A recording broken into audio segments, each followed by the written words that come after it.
कामयाब होने के लिए बातों से नहीं रातों से लड़ना पड़ता है। नमस्कार बच्चों, कैसे हैं आप सब। आशा करती हूँ आप सब अच्छे होंगे, तंदुरुस्त होंगे। मैं अनीता आपके अपने YouTube channel Hindi concept and facts series Anita ma'am पर आप सभी का स्वागत करती हूँ। तो बच्चों, हमने पिछली कक्षा में पढ़ा था संज्ञा। आज हम पढ़ेंगे संज्ञा प्रश्नोत्तरी, मतलब उसकी प्रैक्टिस। आज इस कक्षा में आपको पता चलेगा आपने पीछे कितना पढ़ा है, आपको कितना समझ में आया है। जो हमने पढ़ा है उसी पर आधारित आज प्रश्न उत्तर हम यहाँ पे पढ़ेंगे और उनके बारे में विस्तार से जानेंगे। बच्चों, अब तक अगर आपने चैनल को सब्सक्राइब नहीं किया है तो चैनल को सब्सक्राइब कीजिए ताकि आने वाली वीडियोस की नोटिफिकेशन सबसे पहले आपको मिले। तो चलो शुरू करते हैं हम संज्ञा की प्रश्नोत्तरी। क्वेश्चन है, किस विकल्प में जातिवाचक संज्ञा नहीं है। नहीं है मतलब 3 में जातिवाचक मिलेगी, 1 में नहीं मिलेगी। तो पहला है बालक। बालक जातिवाचक संज्ञा होती है क्योंकि हर बालक को बालक कहते हैं, ये भी हमारा उत्तर नहीं है। हर सड़क को सड़क कहा जाता है, सड़क भी जातिवाचक संज्ञा होती है, ये भी हमारा उत्तर नहीं है। हर दिन को मंगलवार नहीं कहा जाता, हर वार को मंगलवार नहीं कहा जाता, केवल एक ही वार को मंगलवार कहा जाता है, सिर्फ मंगलवार को ही मंगलवार कहा जाता है। तो ये जातिवाचक नहीं है, बल्कि एक वार का नाम दे रखा है और नाम व्यक्तिवाचक संज्ञा होती है। तो मंगलवार हमारा व्यक्तिवाचक संज्ञा है। अगला ऑप्शन दे रखा है किताब। हर किताब को किताब कहते हैं, तो किताब भी जातिवाचक है। तो यहाँ पर बालक जातिवाचक है, सड़क जातिवाचक है, किताब जातिवाचक है, लेकिन मंगलवार जातिवाचक संज्ञा नहीं है, बल्कि मंगलवार हमारा व्यक्तिवाचक संज्ञा है। अगला क्वेश्चन है, गरीब शब्द में संज्ञा है। गरीब शब्द में कौन सी संज्ञा है।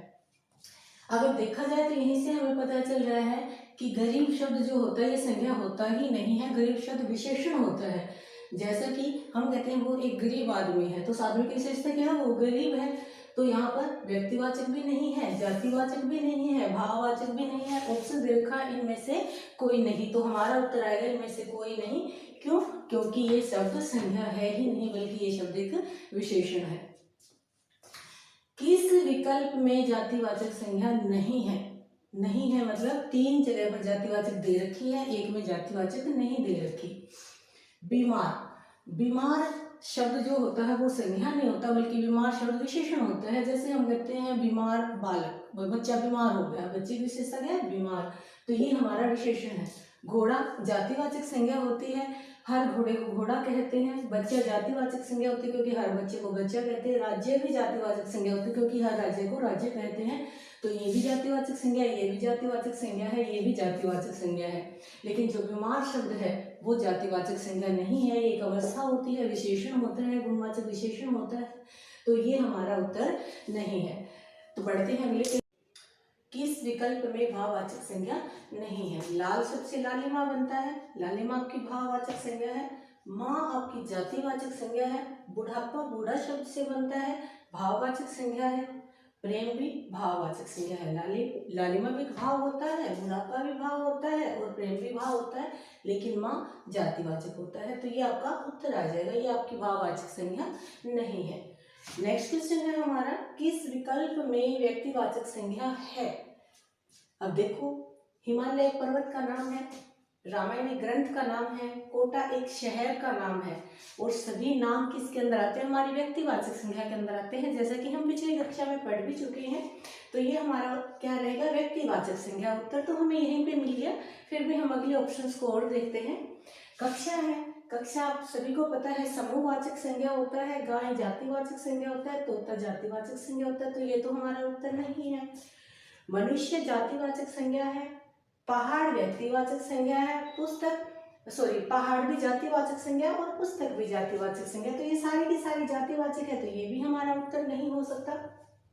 आगे देखो, भारत नाम दे रखा है एक देश का, ये व्यक्तिवाचक है। कालिदास ये नाम दे रखा है व्यक्ति का, ये भी व्यक्तिवाचक है।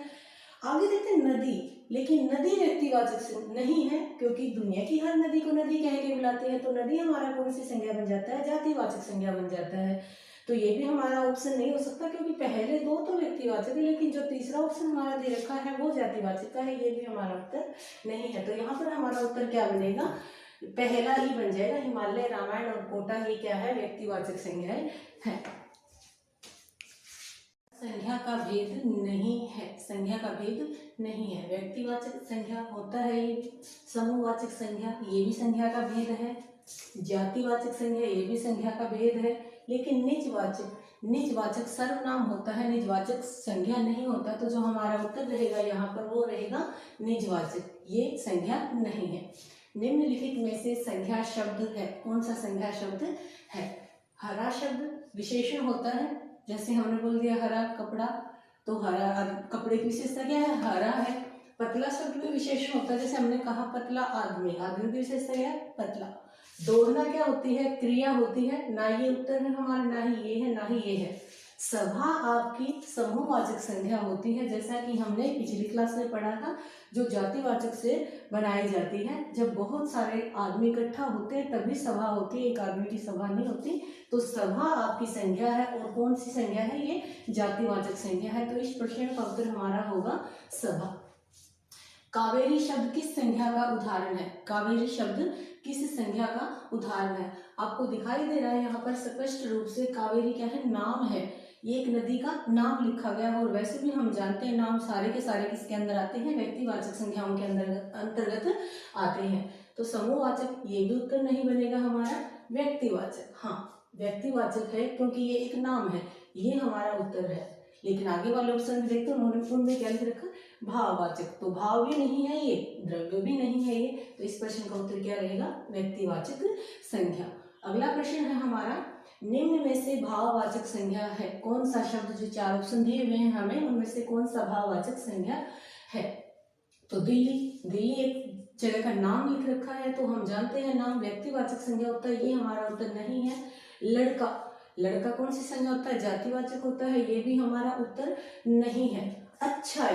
अच्छाई एक भाव होता है, और इसने पूछा क्या हमसे? भाववाचक ही पूछा है, तो ये हमारा क्या आएगा? उत्तर आ जाएगा इस प्रश्न का। लेकिन अगला ऑप्शन और देखते हैं, आगे लिख रखा है इसने मोहन क्या है? नाम है, और नाम किसके अंतर्गत आता है? व्यक्तिवाचक संज्ञा में, तो ये भी हमारा उत्तर नहीं है। तो इस प्रश्न का उत्तर रहेगा अच्छाई क्या है? भाववाचक संज्ञा है।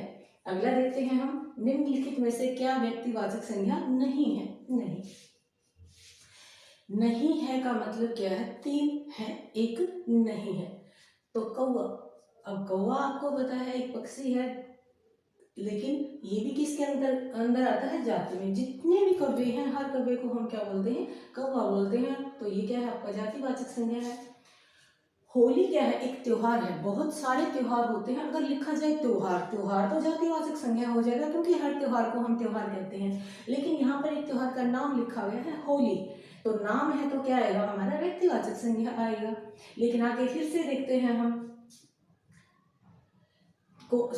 नहीं है, तो तीन है, एक नहीं है, तो हमारा उत्तर तो यहीं पे कंप्लीट हो गया ना, हमें पता चल गया कौवा तो जातिवाचक संज्ञा है। लेकिन सारे ऑप्शन पढ़ के देखेंगे हम, तो ये भी आपका व्यक्तिवाचक संज्ञा है। अरावली क्या है? एक पर्वत श्रृंखला का नाम है, और नाम क्या आती है? व्यक्तिवाचक संज्ञा आती है, तो ये भी आपका क्या है? व्यक्तिवाचक है। ये उत्तर नहीं हो सकता, क्योंकि इसने तो नहीं पूछा है ना। पश्चिम, दिशाएं होती हैं हमारी, और एक दिशा का नाम है पश्चिम, नाम भी क्या होता है? व्यक्तिवाचक, तो ये भी व्यक्तिवाचक है, ये भी व्यक्तिवाचक है, ये भी व्यक्तिवाचक है, लेकिन ये व्यक्तिवाचक नहीं है। ये आपका कौन सी संज्ञा है?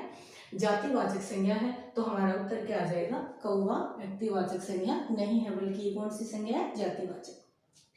उसके बाद आगे चलते हैं हम, राज्यपाल कौन सी संज्ञा होती है?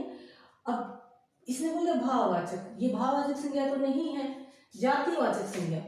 जो चीज हर किसी की रहती है वो आती है जातिवाचक में। अब बहुत सारे राज्य हैं, हर राज्य में राज्यपाल होता है, तो हर राज्यपाल को हम क्या बोलते हैं? राज्यपाल ही बोलते हैं। तो हर किसी के लिए, इसका मतलब राज्यपाल कौन सी संज्ञा है? हमारी जातिवाचक संज्ञा है। ये व्यक्तिवाचक भी नहीं है, क्योंकि किसी का नाम नहीं है ये, बल्कि एक पद है, हर राज्यपाल को राज्यपाल कहा जाता है। तो ये हमारा क्या आ जाएगा? उत्तर आ जाएगा, उसकी कोई गुंजाइश ही नहीं है चौथे ऑप्शन की।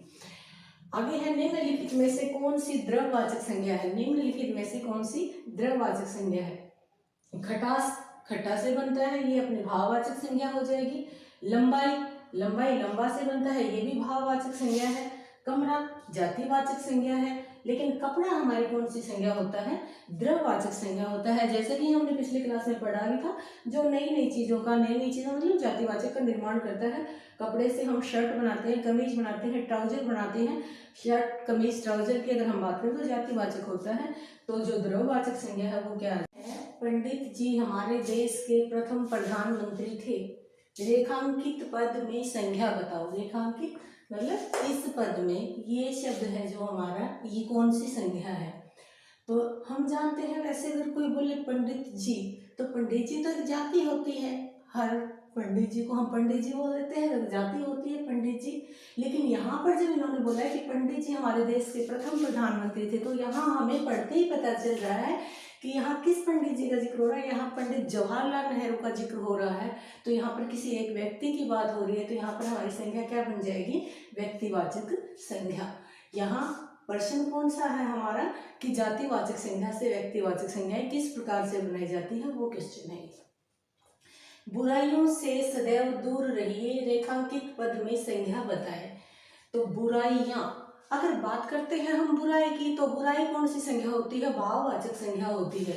लेकिन यहाँ पर बुराई नहीं लिख रखा, बल्कि इसने बुराइयां लिख रखा। और हम पिछली कक्षा में पढ़ चुके हैं कि जब भी किसी भाववाचक संज्ञा को बहुवचन रूप में बदल दिया जाता है, तो वो संज्ञा भाववाचक न रहकर जातिवाचक संज्ञा बन जाती है। तो यहाँ पर हमारा उत्तर आ जाएगा जातिवाचक संज्ञा। अगर यहाँ होता बुराई, बुराई, तो हमारा उत्तर होता भाववाचक। लेकिन जैसे ही इसको बहुवचन लिख दिया, हमारा उत्तर क्या बन जाता है, जातिवाचक संज्ञा।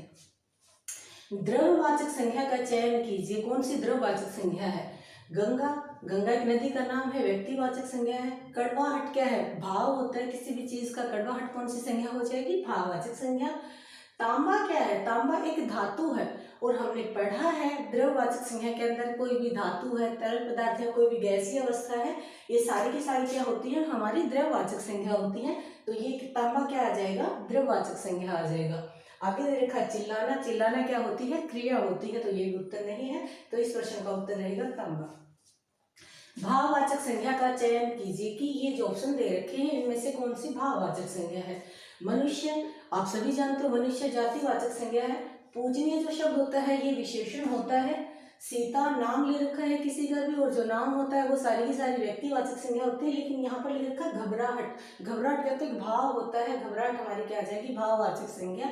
तो इस प्रश्न का उत्तर हमारा रहेगा घबराहट। आगे लिख रखा है भीड़ शब्द में संज्ञा के किस भेद, भीड़ शब्द संज्ञा के किस भेद के अंतर्गत आता है। मतलब भीड़ कौन सी संज्ञा है, तो व्यक्तिवाचक तो नहीं है, ये व्यक्तिवाचक तो नाम होते हैं, ये जातिवाचक भी नहीं है। समूहवाचक संज्ञा हमने पढ़ा था, जो जातिवाचक से बनती, भीड़ किससे बनती है, लोगों से बनती है। जब बहुत सारे लोग होते हैं तो हम क्या कहते हैं, भीड़ है। तो इसका उत्तर क्या आ जाएगा, समूहवाचक संज्ञा। आगे लिख रखा है चतुर शब्द से कौन सी भाववाचक संज्ञा बनेगी।